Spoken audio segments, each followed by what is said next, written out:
Hey everyone, dear Assamese recipe channel to লৈ আপোনালোকক পুনৰবাৰ আদৰণি জনাইছো। আজি মই কচুৰ লগত মাছৰ ৰেচিপি এটা লৈ আহিছো। কচু আমাৰ অসমৰ ফেমাস ডিশ হয় নহয় জানো। বহুত ধৰণে কচু বনাই খায়, কিন্তু মইনো কেনেদৰে বনাইছো তাৰে ৰেচিপিটো আপোনালোকৰ আগত আগবঢ়ালো। এতিয়া আহকচোন ৰেচিপিটোলৈ আগবাঢ়ো। ইয়াৰ কাৰণে মই লৈছো এখিনি হৈছে দহি কচু আৰু কলা কচু মিক্স আছে। এখিনি আমাৰ ঘৰৰে হয়। এনেদৰে বাকলি গুচাই লৈ লৈছো আৰু এখিনি এইকিখিলা কোমল পাত হয়। এনেদৰে আপোনালোকৰ কোমল পাত যদি থাকে আপোনালোকে দি দিব পাৰে, তেতিয়া খাবলৈ ভাল হয়। আৰু লগতে লৈছো মছলাৰ ভিতৰত মই ইয়াতে আদা এটুকুৰ, জলকীয়া কেঁচা জলকীয়া 7টামান হ'ব, আৰু নহৰু লৈছো 8-9 ফুটামান, আৰু হাফ টিস্পুন আপোনাৰ জালুক গোটা জালুক, আৰু হাফ টিস্পুন জিৰা গোটা জিৰা। এখিনি মই এতিয়া এটা পেষ্ট বনাই ল'ম। আৰু লগতে মই আজি কচুখন মাছেদি বনাম। মাছ 3 পিচ লৈছোঁ, আৰু লৈছোঁ ইয়াতে চিকেন মছলা হাফ টিস্পুন, এটা বিলাহী, আৰু নৰসিংহৰ পাত মই লৈছোঁ এনেদৰে দুখিলা। মই ইয়াৰে ফ্লেভাৰটো ভাল পাওঁ সেইকাৰণে দিম। আপোনালোকৰ ওচৰত আছে যদি আৰু ফ্লেভাৰটো যদি ভাল পায় তেতিয়াহ'লে দিব, নহ'লে নিদিলেও কোনো কথা নাই। আৰু লগতে লৈছোঁ মান ধনিয়া মই লৈছোঁ 5 খিলামান মান ধনিয়া লৈছোঁ। এতিয়া বাকী দিয়া ইনগ্ৰেডিয়েণ্টছখিনি মই ভিডিঅ'টোৰ লগত দেখাই গৈ আছোঁ, আপোনালোকে চাই যাব। মোৰ এইখিনি পেষ্ট বনোৱা হৈ গৈছে। জালুক, জিৰা আৰু আদা নহৰু জলকীয়াৰ সৈতে মই এনেদৰে এটা পেষ্ট বনাই লৈছোঁ। পেষ্টটো মোৰ হৈ গৈছে। এইখিনি মই এতিয়া ভালকৈ ৱাছ কৰি এইখিনি সৰু সৰুকৈ কাটি ল'ম। এইখিনি দেখিছেনে কচুখিনি মই এনেদৰে ভালকৈ ৱাছ কৰি সৰু সৰুকৈ কাটি লৈছোঁ। আপোনালোকে এনেদৰে সৰু সৰুকৈ কাটি ল'ব। এতিয়া মই মাছ কিপিচ হাফ টিস্পুন হালধিৰ গুড়ি আৰু হাফ টিস্পুনতকৈ অকণমান কম নিমখ দি কেনে এনেদৰে সানি লৈছোঁ। এতিয়া মই কেৰাহী এখন পাতি কেৰাহীখন অকণমান গৰম হ'ব দিছোঁ, আৰু ইয়াতে দিছোঁ মাছ কিপিচ ভাজিবৰ কাৰণে অকণমান মিঠাতেল। এনেদৰে মই তেলখিনি ভালকৈ গৰম কৰি ল'ম, তাৰপিছত মাছ কিপিচ ভাজিম।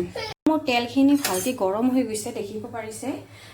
এতিয়া মই মাছ কিপিচ দি দিছোঁ। এনেদৰে তেলত ফ্ৰাই কৰি ল'ম মাছ কিপিচ ৰঙা হোৱাকৈ। এতিয়া মই মাছ কিপিচ ধুনীয়াকৈ ৰঙা কৰাকৈ ভাজি ল'ম। এটা পিঁয়াজ লৈছিলোঁ, পিঁয়াজটো মই এনেদৰে স্লাইচ কৰি কাটি লৈছোঁ। মোৰ মাছ কিপিচ এতিয়া মই ওলটাই দিছোঁ। এফালেদি ভজা হৈ গৈছে, এতিয়া মই ইফালো এনেদৰে ৰঙা পৰাকৈ ভাজি ল'ম। এতিয়া মই সেইখন কেৰাহীতে তেল আগৰে আছিলে মোৰ, 5 ফুৰণ কেইটামান দি দিছোঁ, আৰু লগতে দিছোঁ কাটি থৈ দিয়া এনেদৰে স্লাইচ কৰি থৈ দিয়া পিঁয়াজটো। এতিয়া মই এইখিনি অকণমান পিঁয়াজটো চফ্ট হোৱালৈকে ভাজি ল'ম। এনেদৰে পিঁয়াজখিনি মোৰ ভজা হৈ গৈছে। এতিয়া মই কাটি থৈ দিয়া কচুখিনি দি দিছোঁ।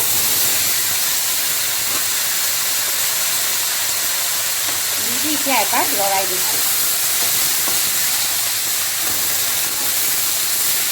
আপোনালোকৰ যদি বজাৰৰ পৰা অনা কচু হয় তেতিয়াহ'লে আপোনালোকে কচুটো খজুৱাব পাৰে। আপোনালোকে অকণমান 10 মিনিটমান বইল কৰি তাৰে পানীটো পেলাই দিব। এইখিনি মোৰ ঘৰৰ কচু হয়, এইখিনি কচু নখজুৱাই, সেইকাৰণে মই বইল নকৰাকৈ এনেদৰে বনাইছোঁ। এতিয়া মই কচুখিনি হাফ টিস্পুন হালধিৰ গুড়ি, সোৱাদ অনুযায়ী নিমখ, আৰু লগতে দিছোঁ মই যিখিনি পেষ্ট বনাই থৈছিলোঁ মছলাৰ, সেইখিনিও একেলগে ইয়াতে দি দিছোঁ।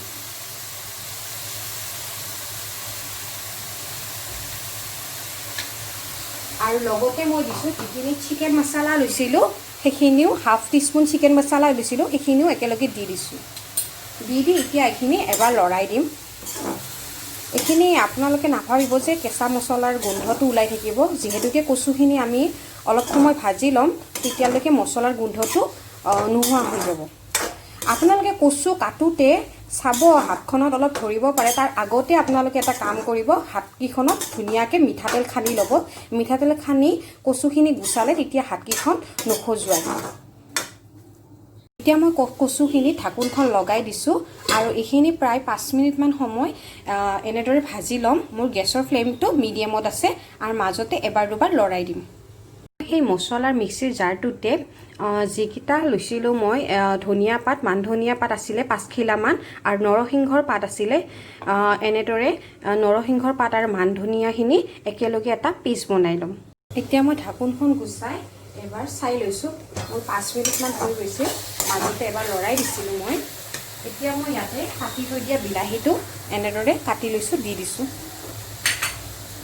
আৰু এইখিনি প্ৰায় বিলাহীটো অকণমান ছফ্ট হোৱালৈকে 1 মিনিটমান সময় আৰু অকণমান ভাজি ল'ম। কচুখিনিৰ পৰা যিহেতুকে পানী ওলায়, আপোনালোকে ভয় কৰিব নালাগে, এইখিনি লাগি নধৰে। এতিয়া 1 মিনিটমান সময় মই আৰু এনেদৰে ঢাকোনখন লগাই বনাই ল'ম। এতিয়া মোৰ 1 মিনিটমান হৈ গ'ল। কচুখিনি এবাৰ চেক কৰি চাই লৈছোঁ। এইখিনি কচুখিনিও ধুনীয়াকৈ অকণমান ছফ্ট হৈ গৈছে আৰু বিলাহীটো গলি গৈছে। এতিয়া মই বিলাহীটোৰ সৈতে কচুখিনি অকণমান এনেদৰে ভাঙি দিছোঁ। আপোনালোকেও এনেদৰে দি দিব আৰু এইখিনি মই প্ৰায় 1 মিনিটমান সময় আৰু এনেদৰে ভাজি ল'ম। এতিয়া মই কচুখিনি এবাৰ চেক কৰি চাই লৈছোঁ। কচুখিনি দেখিছেনে ধুনীয়াকৈ সিজি আছে। ইয়াতে মই এতিয়া যিকেইপিচ মাছ আছিল এনেদৰে দি দিছোঁ আৰু ইয়াৰে মই এপিচ মাছ মই ভাগি দিম, যাতে কচুৰ ফ্লেভাৰটো বহুত ধুনীয়াকৈ আহে। মাছৰ সৈতে কচুৰ লগত একেলগে ফ্লেভাৰটো যাতে ধুনীয়াকৈ সোমায়, তাৰ কাৰণে মই মাছ এপিচ এনেদৰে ভাগি দিছোঁ আৰু বাকী দুপিচ মাছ আছে এনেদৰে লেটিয়াই মই প্ৰায় 1 মিনিটমান গেছটো লোড কৰি এনেদৰে ৰাখি থৈ দিম। এতিয়া মই এইখিনি কচুখিনি এবাৰ চাই লৈছোঁ। ধুনীয়াকৈ উতলি আছে, তলত লাগি ধৰা নাই। ইয়াতে মান ধনিয়া আৰু নৰসিংহৰ যিখিনি পেষ্ট বনাইছিলোঁ সেই পেষ্টখিনি দি দিছোঁ। দি মই এতিয়া এবাৰ লাহেকৈ লাৰি দিম।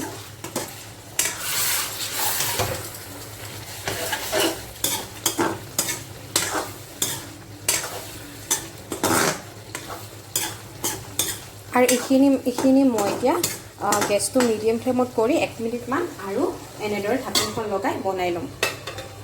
এতিয়া মই ঢাকোনখন গুচাই এবাৰ চেক কৰি চাই লৈছোঁ। কচুখিনি ধুনীয়াকৈ হেৰি হৈ আছে। এতিয়া মই ইয়াতে গৰম পানী 1 কাপ লৈছোঁ। 1 কাপ গৰম পানী লৈছোঁ, সেইখিনি পানীখিনি দি দিছোঁ। গৰম পানী কাপ মই সেইকাৰণে দিছোঁ যাতে মাছখিনিও ধুনীয়াকৈ কচুৰ লগত একেলগে সিজি যায়। এতিয়া মই ঢাকোনখন লগাই প্ৰায় এইখিনি 5 মিনিটমান সময় এনেদৰে বনাই ল'ম আৰু গেছটো মিডিয়াম ফ্লেমত কৰি ৰাখিম। এতিয়া মই কচুখিনি এবাৰ চেক কৰি চাই লৈছোঁ।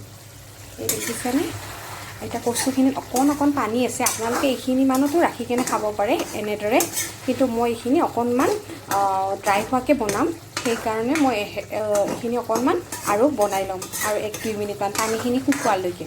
আপোনালোকৰ যদি কচুখিনি অকণমান খজুৱা যেন পায়, তেতিয়াহ'লে আপোনালোকে অকণমান নেমু টেঙা এফালমান নেমু টেঙা এনেদৰে চেপি দিব।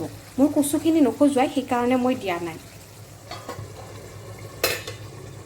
এতিয়া মই কচুখিনি এবাৰ চাই লৈছোঁ। এই কচুখিনি মোৰ ধুনীয়াকৈ পানী শুকাই গৈছে। এয়া কচু মাছৰ লগত বনোৱা কচু ৰেডি হৈ গ'ল কমপ্লিট। এতিয়া আপোনালোকে এনেদৰে এবাৰ বনাই খাই চাব। এই দেখিছেনে মোৰ কচুৰ ৰেচিপিটো কমপ্লিট হৈ গ'ল। আপোনালোকেও এনেদৰে বনাই খাই চাব আৰু আপোনালোকৰ অভিজ্ঞতা মোক কমেণ্ট কৰি জনাব। আৰু যদি সেই ভিডিঅ'টো চাই ভাল পালে তেতিয়াহ'লে লাইক, শ্বেয়াৰ আৰু কমেণ্ট কৰিব আৰু মোৰ চেনেলটো ছাবস্ক্ৰাইব কৰিব।